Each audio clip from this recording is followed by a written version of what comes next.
What's up, fam?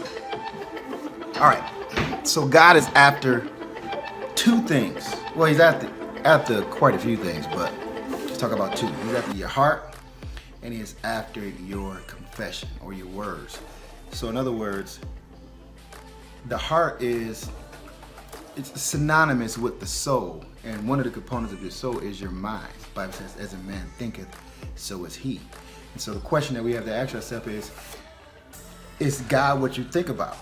Is God a part of the equation? It's good to think about things in the natural because we live in this world, but is the natural the precedent, or is God the root? Because the Bible tells us to acknowledge him in all our ways, and he would direct the path, especially in this natural realm. And so once God gets your mind or your heart, then he knows that you are operating in his truth, and then you can have supernatural abilities to perform things that you on your own you could not do.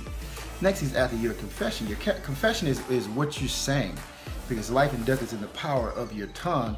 And so the things that God tells you that he inspires your mind about, you begin to speak those things into existence in your life.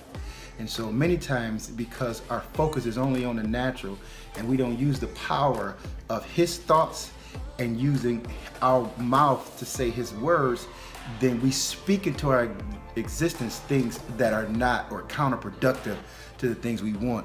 And every desire we have, relationships, parenting, career, or whatever.